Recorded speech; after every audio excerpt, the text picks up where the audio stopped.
àgg nañ ci rubrique invité actu dañ ci ànd ak kii di Xooxaan Ndong Xooxaan ñu ngi lay nuyu. maa ngi lay fay. naka suba si. ça va alhamdulilah. maa nelaw nga bu baax. naka rek lay waaw. alhamdulilah. Seydina maa ngi lay ziar. teel nga nelaw ban heure nga nelaw. man. damay teel a tëdd. dafa noctambules parce que man des fois ma gis ko muy envoyé message. yow gisoo ci groupe WhatsApp bi. groupe WhatsApp bi déedéet day jékki-jékki nga yeewu gis message Xooxaan ay 2 heures. dëgg yàlla parce que en général mooy mujjee envoyé message. xam naa ni damay teel a yeewu nag. c'est day teel a yeewu aussi. waaw damay teel a yeewu. maamu maa ngi lay ziar bu baax. di nuyu Seydina. di ziar bu baax a baax également doyen Mademba Ramata Dia. di nuyu ak dalal suñu gan Elie Charles Moreau. Donc di nuyu également sénégalais yi nga xamante ni ñu ngi seetaan émission réveil ak ñi koy bon synchronisation bi certainement démarré wul 8h la war a démarrer sinon j'allais dire ñi koy dégloo à partir de Walf FM. démarré alors super alors. maa ngi lay ziar bu baax. ñu ngi lay delloo ziar bu baax a baax kon ñu bàyyi ñu nuyoo sa invité bi Elie ñu ngi lay nuyoo bu baax a baax. waaw en fait di leen nuyu. di ñëwaat ci kër gi parce que ci la bokk. waaye et puis à la limite aussi di wax bonjour à tous les auditeurs et toutes les auditrices incha allah. Mademba Ramata ñu ngi lay nuyoo bu baax a baax di la dalal. ñu ngi lay ziar di la fay ñu la nuyoo ba pare nuyu Elie Charles Moreau ñu aussi Xooxaan Ndong ak Seydina ñu mbokk internet yëpp yëpp wax. chronique du jour Mademba Ramata moom la ñuy àndal waaye laata loolu nag invité actu nag dañ ci ànd ak kii di Xooxaan Ndong Xooxaan ñu daal di démarrer. waaw d'accord xëy na rek ñu kii ko moom. Elie Charles Moreau écrivain la doon itam éditeur ñu war a waxtaanee ak moom ay yenn poñ yoo xam ne xëy na soxal na actualité bi ci njëkk nag mooy xam nañ ni ci élection législative la ñuy jëm. le 17 novembre incha allah rabi. Alors ñu bëggoon xam rek déjà moom ban lecture la am une lecture globale de ces élections là yi nga xam ne ñu ngi ko war a organiser fukki fan ak juróom-ñaar ci weerub novembre. En fait les élections législatives c'est une suite logique des élections présidentielles mënul woon bañ cee topp pour une raison très simple bu ma jëlee Seydina def ko président. bëgg naa ko jox levier yi nga xam ne dana ko permettre li tax ma faloon ko wala askan fal ko mu mën ko dérouler complètement concrétiser ko si loolu gérer Assemblée nationale pour ne pas dire avoir une majorité à l'Assemblée nationale dafa nekk un impératif une obligation moo indi certainement effectivement dans un souci de ne pas perdre du temps pour ne pas dire de gagner du temps sur le temps effectivement ñu ni on anticipe les élections législatives c'est tout à fait logique dans une administration ou dans une volonté d'administrer un État. D'accord ci loolu mu juróon coow ndax gis nañ ne ñi fare ci opposition bi ñu ci bëri xëy na jàpp nañ ni anam yi ñu convoqué li nga xam ne mooy élection législative yi la dëppoowut ak yoon mu am nag ay mbir ca mbaaloo boo xamante ni mbir yi mujjee na koo jur mais ak lu ci mën di am le 17 incha allah xëy na la date est retenue que élection day am noo gisee xëccoo googu amoon ci diggante bi. waaw xëccoo boobu damay dépêché ku ñuy wax général de Gaulle rek li mu daan wax ba mu demee Algérie. Je vous ai compris. Il faut les comprendre aussi parce que dañu nekk dans une dynamique. Il y a 176 jours ku leen waxoon ni fi mu nekk effectivement nguur gi dana changer système bi dana changer ñun la tu raconte des histoires bu ñu la yóbbuwul kaso. waaw pour dire simplement que ni fi mu nekk en temps les choses sont allées très vite parce que ñu ci bari je le dis régulièrement dañuy bañ a sóoraale bu ñuy analyser ñun intellectuels singulièrement. dañuy def dans le rationnel à un point tel que yu bari dañ ko dul sóoraale singulièrement askan mais suñu borom aussi parce qu'en fait bu demee woon ni mu waroon demee si zahir rek il est possible que fi mu nekk ba tey ji ñi fi nekkoon ñu ngi fi toog waaw à de certains moments nag Dieu agit en symbole et en signe ba pare di ko jaarale si ay nit waaw à tel point que fi mu nekk yooyu moo indi situation yi fi am mbiccoo mbaaloo comme tu dis effectivement mais à la limite dooragul sax quoi en fait c'est-à-dire que ay flash la ñu am nii pour l'instant parce que je suis de ceux-là qui croient que fi mu nekk au train où vont les choses il est même possible qu'on oublie certains leaders politiques opposants singulièrement mais fii léegi 2026 boo watul fi mu nekk opposant bu crédible ci biir réew mi mënul am pour une raison nag très simple on ne peut pas à la limite avoir été très patient sur 12 ans ba pare bëgg coûte que coûte en moins de 10% d'une administration d'État nga bëgg juger et cetera.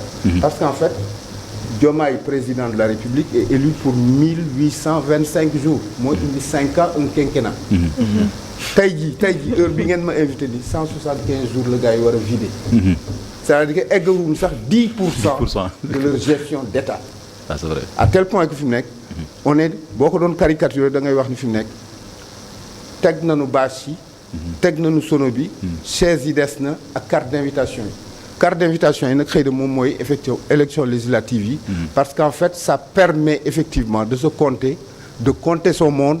Et de voir à quel point on peut être crédible ou discrédité dans ce pays, à quel point on peut arrêter la politique et faire autre chose ou continuer à faire de la politique. C'est un temps très sérieux. Et jusqu'à preuve du contraire, je crois que fi mu nekk état d'âme waru ci am quoi ku nekk da nga war góorgóorlu rek xoolaat sa bopp. état d'âme waru ci am ci mbii ca Kambalo moomu gis nañu également ci ginnaaw teg nañu ab kuréel tuddee ko ATEL muy alliance pour la transparence des élections ñi ko ëmb nag ji lu tolloog téeméer ak fukk ci ay parti ak i organisation politique ne pour saytu li nga xam ne mooy élection législative yi ñu jëm ban gis-gis nga ci am ndax ci ginnaaw gis nañ dem nañu ci rencontre bi nga xam ne ministre de l'intérieur woote woon na ko le général Jean-Baptiste Tine daal di fay buddee dem ban gis-gis nga am ci kuréel googule. waaw kuréel googu fi mu nekk dafay valider rek assises yi fi amoon xam nga quand Diomaye a été élu président de la République parmi les premières revendications légitimes des Sénégalais dafa bokkoon revoir le panier de la ménagère. mu nekk lu normal mu nekk lu surprioritaire. Ils n'ont pas commencé par là, ils ont commencé par les assises de la justice. Parce qu'en fait, c'est le socle, effectivement, d'une administration ou d'une administration prédestinée à être bonne. Dalal xelu nit ñi, dalal xol nit ñi, dalal xalaatu nit ñi.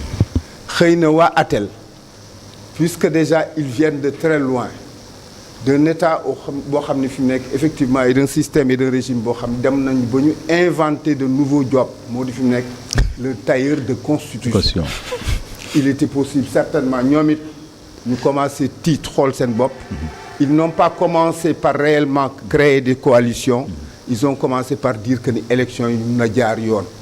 élection jaar yoon nag à la limite effectivement du lu bees loo xam dañ ko fi daan laaj ku nekk mës na ko fi laaj effectivement il faut leur concéder cela. Mais je crois que ni fi mu nekk au train où vont les choses avec cette histoire de jubal ak jubanti il est possible qu'on ne dévoie pas véritablement la justice mais sololaat que ay mbubbam complètement mu mën a jouer ay rôle comme ni mu war a jouer dans un état dit de droit et réellement de droit inchallah. La sortie déjà du ministre de la Justice est un signe évident qu'ils sont dans une perspective waaw malheureusement waaw fi mu nekk dama fàtte ci présentation bi daal ni fi mu nekk écrivain la éditeur ak doomu ndar bu yeewoo Dakar dëgg la il m'arrive fréquemment de mélanger les deux langues wala fa kër mais je crois que je me fais comprendre en même temps waaw parce que je suis de ceux-là qui croient que ni fi mu nekk la langue française n'est pas une langue étrangère parce que fi mu nekk ce n'est pas pour rien que je m'appelle pas Modou Ndiaye mais Élie Charles Moreau. Ça n'a aucune résonance sénégalaise.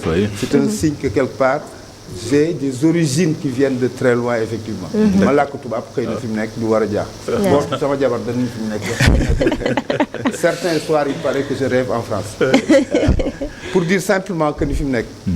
waaw je crois que ni ministre de la justice.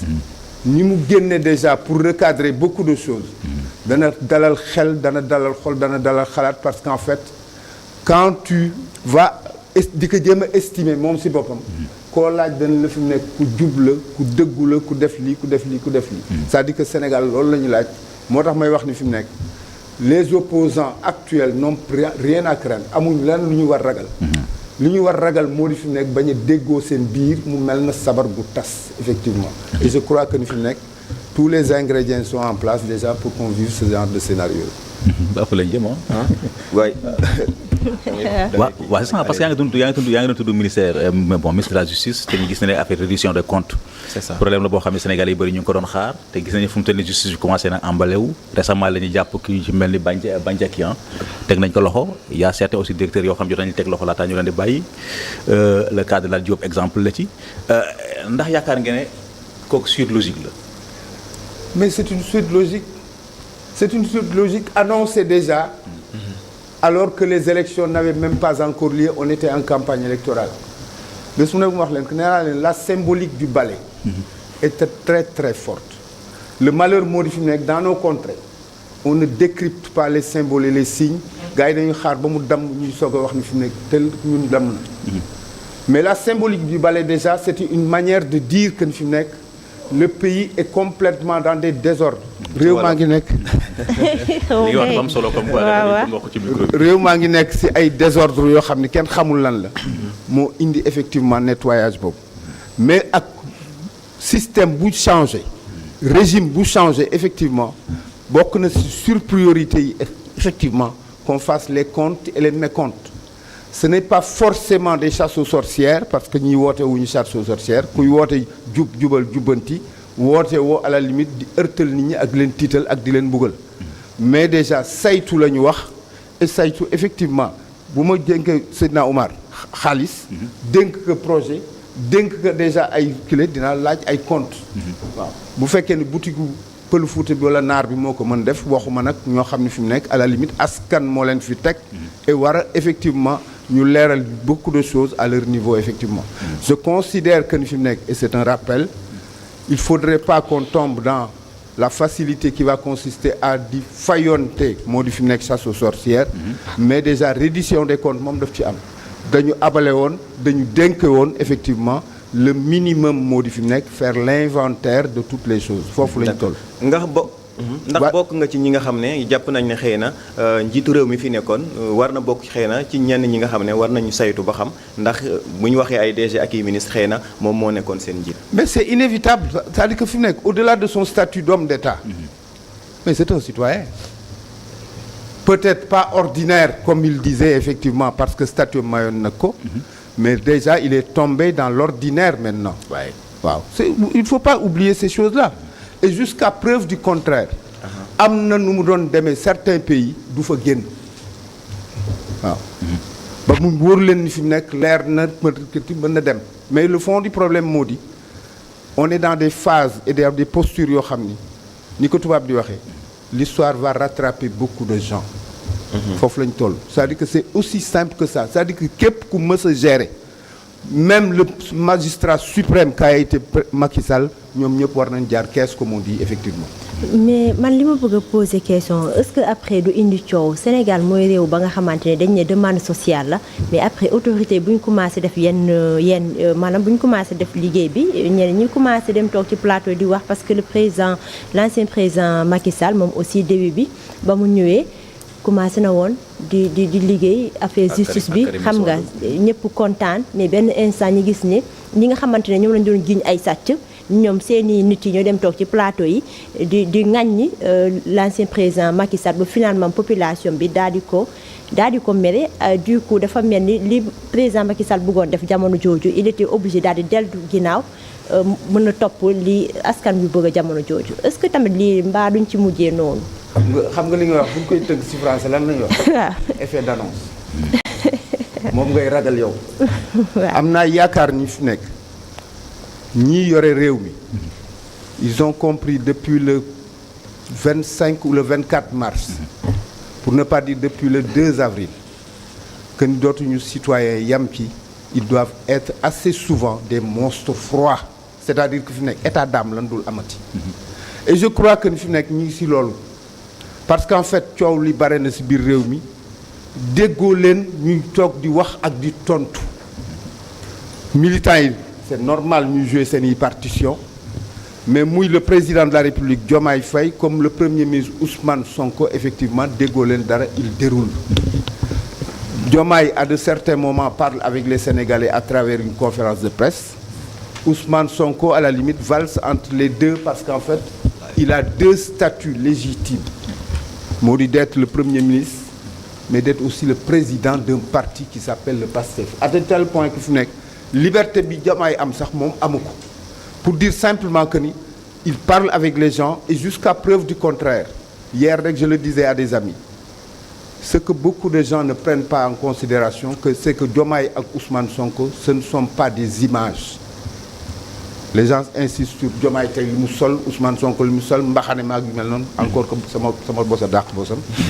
mais le fond du problème moo di ce sont deux entités yoo xam ni ay discours lañu d'abord les gens doivent s'attarder sur leur discours pour xam effectivement fan lañ jëm ak nag ba léegi gëm di génn gunu gamme comme on dit en musique effectivement ils sont dans une dynamique boo xam ni moi comme je dis j'attends et par honnêteté intellectuelle pour l'instant comme je dis mënaguma juger je suis au balcon je regarde je constate je fais des flashs mais pour l'instant effectivement jugé guma réellement parce qu'en fait quelque part aussi l'honnêteté intellectuelle dafay condamner nit effectivement nga tey tuuti waaw tey daf ci bokk effectivement bon xaw ma ndax dafa bokk aussi c'est organigramme mais gis nañ ne le premier ministre Ousmane Sonko suba si dafa fas yéene jàkkaarloog taskatu xibaar yi pour def état des lieux maanaam dafa fas yéene fesal li nga xam moo di plan national Sénégal 2050 mais rencontre bi li ko tax a jóg d'abord mooy fexe ba def benn genre état des lieux ba noppi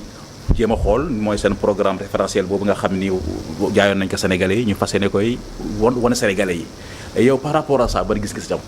waaw mais c'est normal c'est-à-dire qu'en fait ils ont été élus ku la fal jox la ay mission le minimum moo di fi nekk à de certains moments nga taxaw daan fii laa toll wala fii lañ jëm je considère que fi nekk c'est une suite logique réellement d'une administration d'État Macky Sall a commencé par lan nu mu tudd c'est ñaari affaires yi mu jaayoon Sénégalais yi.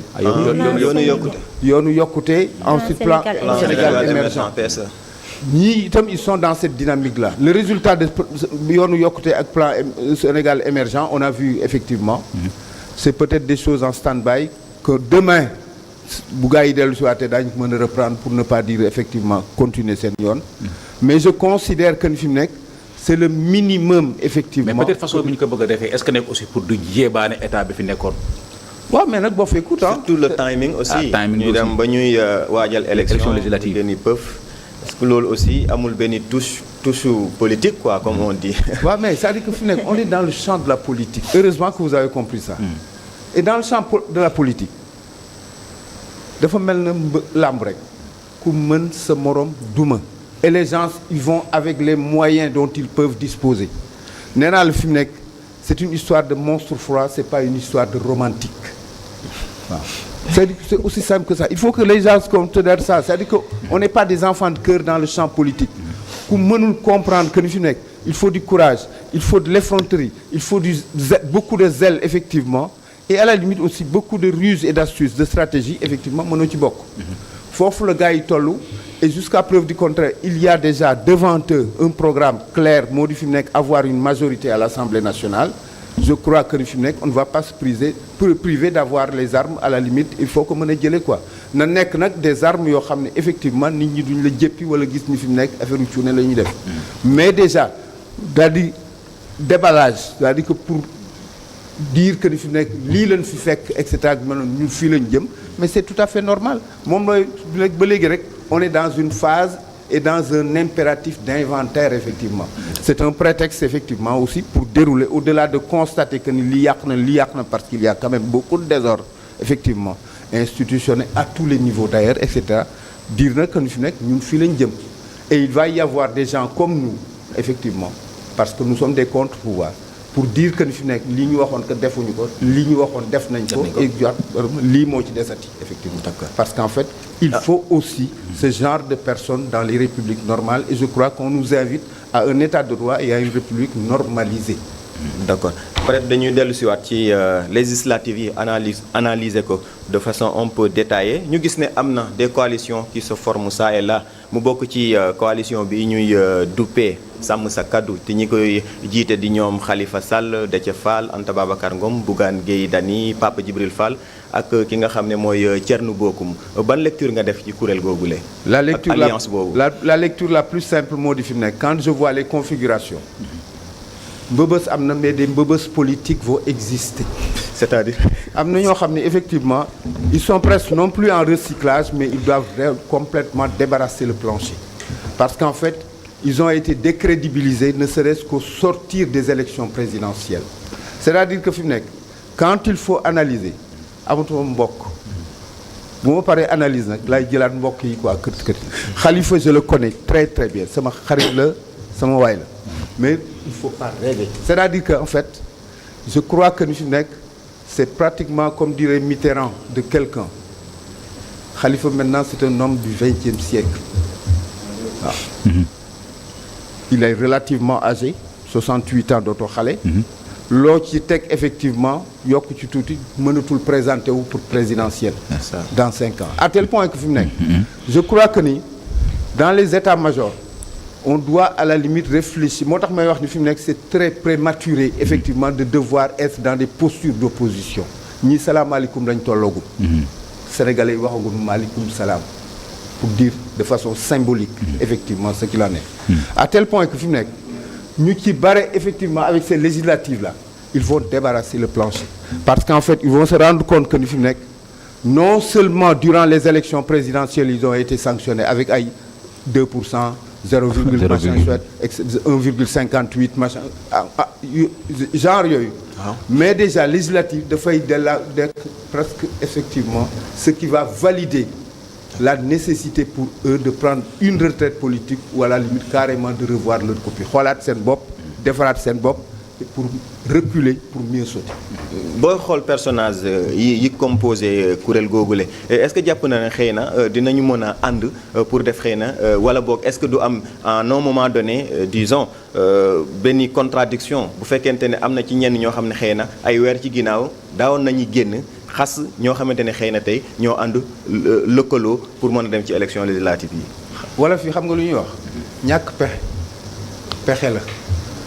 C'est par défaut qu'ils sont ensemble effectivement tey jii am na nu mu doon demee beaucoup d'entre eux auraient fait cavalier seul mais déjà les présidentielles et les résultats qui en sont sortis effectivement ont fait de sorte que ñu ci bare xoolaat nañu seeni copie à la baisse moo indi coalition boo xoolee di configurer am na ñoo xam ne fi mu nekk ils étaient tellement arrogants et dans l'arrogance que fi mu nekk ils avaient même oublié que ni fi mu nekk wàcc nañu ba léegi effectivement je crois que ni sous peu dans moins de 2 mois les discours vont changer et à la baisse effectivement parce que véritablement des machines vont être mises en branle et qui vont faire de sorte que ñu ci bare bootu duñu tal campagne.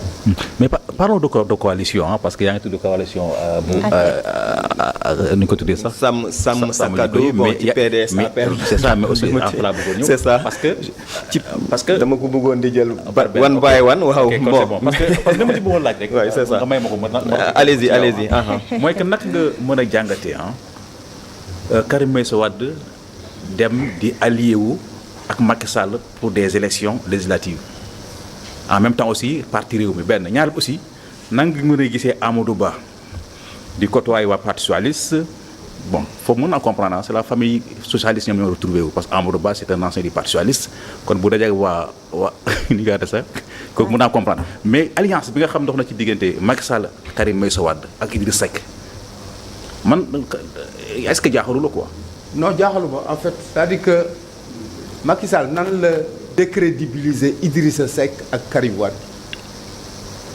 en les invitant à la recomposition de la grande famille libérale. Ils sont tombés dans la nasse comme des enfants de cœur ay xale. Pour dire simplement que fi mu nekk ils avaient oublié que pendant 12 ans Macky Sall a géré le Sénégal en très bon trotskiste. Ah bon waaw c'est-à-dire que avec la théorie du complot permanent de Trotsky di natt gars yi di leen rey par benn pratiquement tous ses compagnons politiques avec leur parti rey na leen ñoom ñëpp étouffé leen décrédibiliser leen car le PDS à la limite a commis l'erreur la plus bête qu'un politique peut faire xam nga mooy lan. man dama mënul nangu déjà nga jóge si man Macky Sall est sorti de Abdoulaye Wade fa la jóge. Abdoulaye da ko créé sax. waaw comme il l'avait dit avec Idriss Seck. nga jóge si Abdoulaye Wade xëy suba nekk président de la République premier objet de ton cahier de charge moo doon lan.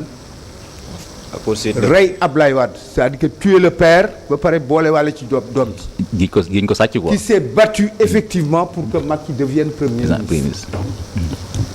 fa wóllëre ñàkk. man duma fa ñëw di fa installé waat parce que dafa am ay valeurs yoo xam dama ko gëm mënoo toog may lekk sa diggu loxo. xëy suba matt la suñu borom nangu ko tétanos dal la. sinon yàlla weddi boppam. Dieu ne se dédie pas.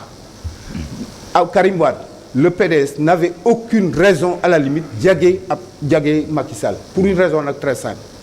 Abdoulaye Wade a fait énormément de choses pour Macky. Karim Wade a fait énormément de choses pour il y a des choses qui ne s'oublient pas. moo tax may wax ni fi mu nekk ils ont été tellement bêtes de tomber dans cette histoire-là mais puisque politiciens sénégalais singulièrement ay calcul lañu ay calcul d'épicier moo indi gudd xel ak neex yaakaar ni fi mu nekk sénégalais ay dañuy nelaw quoi. ndax sax xaw ma lan la ko boy yi di wax. division bi loolu jur PDS. division gis nañu ñenn ñoo xamante ni xëy nañ. mais parce que ils ont raison ceux qui disent que ni fi nekk ils sont entrés en dissidence ont raison parce qu'en fait quelque part mënuma toog nga toroxal ma def ma lii génn ma exilé bu kër xëy suba woo ma daan naa ñu ànd effectivement je trouve ça aberrant. c'est-à-dire que kooku xel sax moo ko mënul woon nangu. et je me suis dit que ni fi nekk bof je ne sais pas lan moo ci dugal Karim Wade. mais Karim Wade à la limite aussi depuis au moins 11 ans. montre que ni quelque part effectivement le PDS ne l'intéresse pas et qu'on ne peut pas gérer un parti de façon virtuelle c'est-à-dire qu'en étant ailleurs. wala fi lu ñuy wax. bala ngay ni naam. ne fa c'est aussi simple que ça. donc le problème du PDS c'est Karim Meïssa Wade. est-ce que ñoom waruñu mën a jël seen responsabilité s'il le faut jéem a xool naka lañ koy démettre. bonne chose am na moo di j'ai eu l'honneur le 26 juin 2020 en plein Covid. Ça, je le dis aujourd'hui ici. D'être invité par le président Wade à venir lui rendre visite comme Alioune Diop, son assistant, me disait. Quand je suis venu, au-delà de la fidélité, comme il a dit, et du regret de n'avoir rien, au-delà de la fidélité, waouh, que fi mu nekk bu weesoo ni ma toppee. ba léegi kóllëre ak moom alors que defaluma dara nommé wu ma ministre jëndaluma kër mayuma oto et cetera ak mel noonu ak yooyu gis na ni fu ma toogee ci plateau dama koy défendre parce qu'en fait je crois aussi à la psychoaffectivité moi je maîtrise toutes les idéologies comme je dis fascisme ak nazisme sax mën naa ko jaay nit mais politique moi je pense la politique à tel point que fi mu nekk daf ma woo daan ni ma dama la woo pour deux choses feddali déjà ni nga ma dugalee sama xel sama xol ni nga ma dugalee sa xol mais déjà je voudrais déjà prendre une décision pour laquelle dama bëgg sa avis ma ni que je vous écoute mu daal di ni fi mu nekk en plein Covid laa wax de c'est-à-dire que fi mu nekk nit ñi ba ñuy bañ dugganteeg yu mel noonu il m'a appelé ma ñëw mu ni ma j'ai envie de rajeunir le PDS qu'est-ce que tu en penses parce qu'en fait dans le commerce qui m'a coûté très cher entre ñun ñaar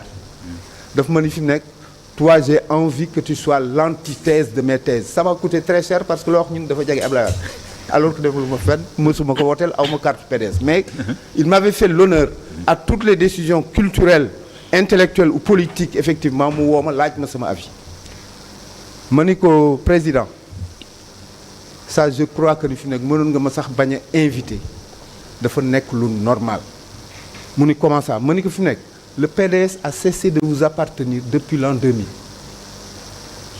occulté na 74 l'an 2000 ba mu nekkee président de la République la ñàkk PDS moomatu ko le PDS était devenu un patrimoine national pour ne pas dire un lieu où tout cela bëgg nañu xam démocratie ni muy fonctionner Sénégal effectivement dañ fay dem pour tànk fa taataan fa effectivement à tel point que fi mu nekk moomuloo ko tey jii nag c'est tout à fait normal nga rajeunir le PDS et parce que benn chose am na moo di on ne va pas vous accuser de vouloir faire une dévolution monarchique du pouvoir.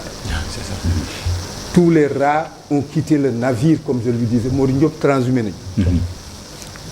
Mais le fond du problème moo di Abdoulaye Wade du moom moo war a piloter à 90 ans et quelques passé effectivement moo war a piloter quelque chose boo xam ne il doit le laisser à la postérité et à l'histoire moo tax may wax ni fi mu nekk Karim Wade a tous les courages sauf le courage des hommes politiques tey ji am na nu mu doon demee bu bàyyam nekkoon ci place am comme ni ma ko xamee comme ni ngeen ko xamee pour nga génne ko Sénégal yóbbu ko Qatar dana mel na bëy boo bëgg rey du génn Sénégal wala nga rey ko waaw c'est-à-dire que quand on tombe dans la facilité quand on manque de courage il arrive véritablement qu'on rate des rendez-vous Karim Wade a raté beaucoup de rendez-vous avec lui-même mais beaucoup de rendez-vous avec le PDS et avec les Sénégalais moo tax affaire bi dafay xaw a compliqué effectivement mais je crois que ni fi mu nekk defaraat PDS dana xaw metti lool parce qu'en fait le président Wade aussi ne s'est pas permis de créer un organigramme boo xam bu Karim ñëwul keneen ñëw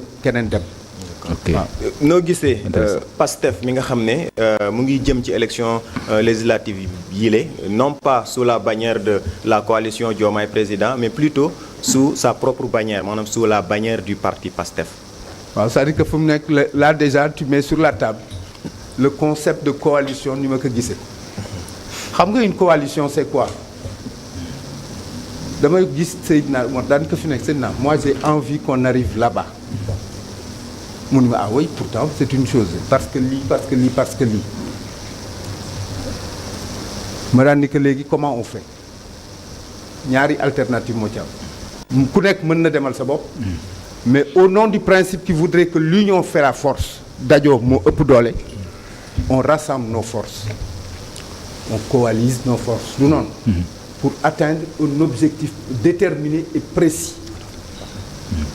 pour dire simplement que ni fi nekk coalition destin wu coalition moo di ñu tas ko quand l'objectif est atteint ku nag da ngay jël li nga ci moom après ku nekk delluwaat fa nga jóge loolu mooy coalition les gens ne semblent pas avoir compris une coalition mu mel na à la limite c'est une alliance pour le meilleur et pour le pire non c'est déterminé c'est circonstancié c'est circonstanciel surtout dafa am app tey ji Ousmane Sonko li mu woote nit ñi dafa nekk lu normal xam nga mooy lan on invite maintenant l'objectif est atteint c'était Diomaye président de la République ñoom seen programme woote wuñu daan ni fi mu nekk il faut dissocier le président de la République du président d'un parti logique ils sont dans une moo tax may wax ni du affaire par parlo ils sont dans une logique boo xam ne nit mënu ci teg leneen à moins de vouloir créer des auberges espagnoles wala ay marché yu tas mu daan ni fi nekk on ne va pas en coalition tout le monde retourne à ses repères Pastef day dem cette fois sous sa propre bannière coalition yi am nii ñàkk pexe moo tax ñu am parce que am na nu mu doon demee Amadou Ba du bokk ak kenn wala ñëpp dañu ñëw gàddoog moom nekk ci gannaaw Khalifa du dem ak kenn et ce serait tout à fait logique et légitime à leur niveau Ousmane Sonko daan ni fi nekk Pastef il va seul mais il ferme pas les portes les fenêtres il dit que ku bëgg ñëw ànd ak ñun da ngay ñëw sous bannière du Pastef ok on est clair à tel point que man damay wax ni fi mu nekk il a compris que les choses doivent être remises en ordre mais mieux en fait il donne à tout le monde l'occasion de se compter de voir à quel point il le compte ou ne compte pas et à quel point effectivement il doit aller à la retraite ou ne pas continuer le chemin moo tax may wax ni il va y avoir des mbëbës politiques effectivement loolu moo indi affaire mais déjà li mu woote nii dafa nekk lu normal mais ça leur permet aussi effectivement ci wolof daf leen di permettre aussi ñu symbole régler benn symbole jox naa la bopp du ma rocc ci làmmiñ bi c'est-à-dire que ils sont dans une dynamique qui fait que ni quelque part de la même manière qu'ils veulent dérouler déjà leur programme ñu gis ni fi mu nekk effectivement dañu bëgg décrédibiliser ay nit mais ils ont besoin d'avoir une majorité aussi à l'Assemblée nationale pour mën a dérouler complètement tey jii am na nu muy demee ñu teg ci ay coalition effectivement ay blocage di am sax au nom de indi naa 15 députés indi naa 20 députés indi naa kër justement est-ce que nekkul aussi loolu aussi moo ko servir d'exemple ba tax mu jël décision wax ne du mën a dem ak coalition d'autant plus que def nañu coalition Yewwi Askan Wi am ay maire finalement ñu dem ba ci biir gis nga la ci xew ñu dem aussi ci élection législative yi intercoalition wàllu 25 députés mu jox ko waa PDS mais presque mën naa ne paaka bi gën a rey Ousmane Sonko ci waa wàllu la bàyyee ko est-ce que nekk loolu moo ko servir d'exemple comme quoi que ne mu neen ku muus ren daa fekk da nga naxoon daaw quoi. non xam nga man fan la ban lecture la def. C'est-à-dire que Ousmane Sonko a réfléchi. Il a fait le tour de la question. Je ne suis pas entré dans sa tête comme je dis, mais j'ai comme l'impression qu'il a envie de se faire plaisir en fait lui-même. Xam nga comment? L'histoire ne démentira pas. Il en a élu des députés et il en a élu des maires. Waaw. Tey jii nag comme je dis il a envie de se dire que cette fois rek je me fais plaisir. C'est-à-dire que fi mu nekk lecture boobu laa am. C'est peut-être cynique. Mais en politique effectivement non c'est la réalité. Il faut en tout quoi ne. C'est-à-dire que cette fois j'ai envie de me faire plaisir. De prendre mon pied effectivement. daal di def campagne sénégalais yi jox ma non pas à la limite 99 ou 140 bootu 150. C'est aussi simple que ça parce que fi mu nekk foofu la toll. Son aura machallah est tel que effectivement. Au claquement de doigts tey jii am na ay problèmes yoo xam d'hygiène et de propreté mënoon la leen régler. yaakaar nga ni assemblée nationale bi opposition bi 10 députés lañu sar am. Ah au train vont les choses gisaguma ko parce qu'en fait déjà ñi fa bëgg ñëpp c'est des gens yoo xam ne ils étaient là-dedans. Et ils veulent y retourner. Ils n'ont pas compris que fi mu nekk avec un système et un régime qui sont partis on les a vomis mais fi mu nekk puisque la démocratie exige aussi cela. Et qu'il faut des mots nécessaires en démocratie ay nit yoo xam dañu war nag ci démocratie waaw di déranger nit ñi mais démocratie indi loolu on les appelle des mots nécessaires tu vois du ma tudd ay tur mais am na ñoo xam ne effectivement il faut pas les déranger dañ fi nekk effectivement pour xëpp suuf kooku démocratie moo ko imposer waaw da nga leen di mën a nangul et puis à la limite ñu nekk ay baromètres pour te permettre de corriger waaw c'est aussi simple que ça mais fi mu nekk ay député moom député yu opposition yu bari gisuma ko de waaw xëy na nag ma juum mais au train où vont les choses effectivement je crois que ni les Sénégalais sont dans une logique et dans une cohérence qui font que tel effectivement que ni fi nekk dañuy jox ñi majorité pour avoir toutes les raisons et tous les leviers pour les juger froidement demain. C'est ça mais waaw par rapport ak démocratie boobu nga wax aussi démocratie cela ne veut pas dire que dafa war a doon anarchie parce que on a entendu ça bon c'est un journaliste bu ma ko nommé sax muy dem bay di méngale nguuru ko Diomaye président ak Ousmane Sonko que les frères musulmans yi nekkoon fële ci Égypte. waaw ñooñu da nga leen di comprendre toi aussi. c'est-à-dire que parce que foofu yow yaa ngi def yaa ngi jéem a pousser nit ñi ci ay coup d'état. waaw mais lépp ñu xam bon. c'est de bonne guerre ah tubaab bi loolu lay wax c'est de bonne guerre c'est-à-dire que ñàkk pexe la le fond du problème moo di. Le Sénégal est un monde. école bi ñu génne ñun ñëpp dañu leen wax lan dans un monde il faut. de tout. Il faut de tout. C'est-à-dire que des gens qui veulent avancer des gens qui disent que il faut pas évoluer il faut pas avancer des gens yoo xam ne fi mu nekk effectivement dañuy tëdd muy dox ñu toog muy naaw effectivement yooyu yëpp daf ci bokk. À tel point que fi mu nekk il faut rassembler toutes ces choses-là. Mais pour revenir à la démocratie et à l'anarchie, le parallèle que tu fais, la démocratie, elle doit être ñaari volets la. Elle doit être gouvernée et elle doit être gouvernante. D'accord. Je crois que gouvernante moo di fi mu nekk réellement daañu sentir que ni fi mu nekk am nañu ay liberté d'expression. Ce qui ne veut pas dire que nag lu neex ñu wax lu nu neex ñu bind fu nu neex ñu taxaw fa def n'importe quoi yoo xam ni safaan la. D'accord moo wax may wax ni elle doit être aussi gouvernée encadrée comme on a l'habitude de dire. daa mel ni temps bi ñu jagleloon jeex na peut-être émigration bi laa ko bëggoon laaj une toute dernière question mu ñëw ci rapidement rek. Par rapport ak surtout gaal bi nga xam ne découvrir nañ ko mu ànd ak ñoo xam ne malheureusement daal dinañ ñàkk seen bakkan balaa loolu am na ay gaal yu bëri yoo xam ne ci weer yu mujj yi jógee nañ Sénégal ngir soobu ci géej gi ban gis-gis nga am ci phénomène boobu. tey jii à la limite avec ces histoires d'immigration les enfants qui pour ne pas dire les personnes qui prennent gaal yi parce qu'en fait dootul affaire gune ay magum jëmm dañ ciy gi ay mères de famille ay pères de famille dañ ciy dugg effectivement à tel point que fi mu nekk je crois que ni tey plus que jamais dafa jot effectivement tous ceux-là qui sont des porteurs de voix kilifa aada kilifa diine journalistes en fait tous les citoyens qui ont envie de jouer des partitions waajur yi singulièrement ak chef de quartier yi ak délégué de quartier yi ñu toog xamal ni xale yi fi mu nekk àddina dafa jeexul te dara daf fi ñoragul ba ñu koy màcc. D'accord, merci beaucoup. Voilà. mais c'est un homme de culture ah ouais, c'est ça. te gis nañ ne la Amadou Mahtar Mbow démb la génn àdduna. tey ji lañ ko fas yéene denc ñàkkul ne am nga ay seede yoo war a def si moom que la. Amadou Mahtar Mbow à la limite la fait que nga nekk fii ba dem fii laaj ñu la question bi. surtout seede bi ma mën def si moom rek moo di fi mu nekk jël titre benn livre boo xam ni ku ñuy wax Pablo Neruda moo ko bindoon. mu nekkoon ses mémoires et il disait dans l'intitulé du livre c'était j'avoue que j'ai vécu. Amadou Mahtar Mbow bootul bokk na si nit ñi nga xam ni incha allah au-delà de yeesal ni doomu jullit la alhamdulilah bootul la génne àddina parce qu'en fait yàlla daf ko desalatul woon dara.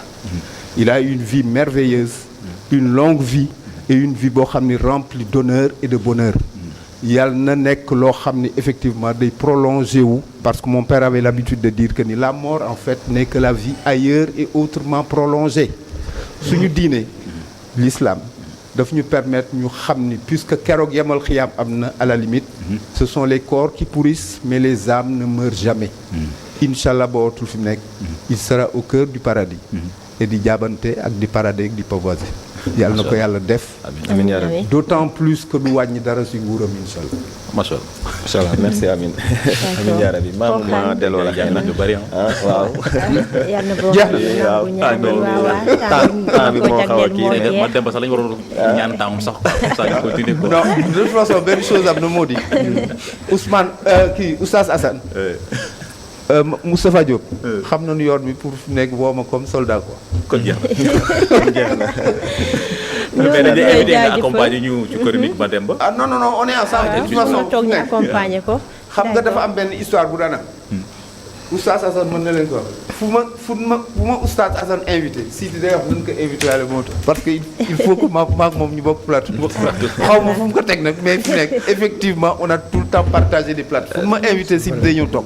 am na solo bu pour dire simplement que ni fi nekk si la bokk. et c'est pas près de finir Inch'Allah parce qu'on continue le chemin. S'il est parti, mais il a laissé le témoin à tous ceux-là qui sont dans Walfadjri pour continuer le chemin. yal na leen yàlla gën a jàppale wu. amiin yaa rabbi. mériter réellement de continuer le chemin pour lui. amiin amiin waay amiin am na solo bu baax a baax Xooxaan donc am na solo jot nga dalal kii di Elie Charles Moreau nekk écrivain nekk tamit poète directeur des éditions Le Nègre International nekk tamit directeur de publication du journal mensuel bi ñu tuppee le forum des poètes kon Xooxaan ñu ngi lay jaajëfal. merci beaucoup maman. Chronique du jour léegi lay doon.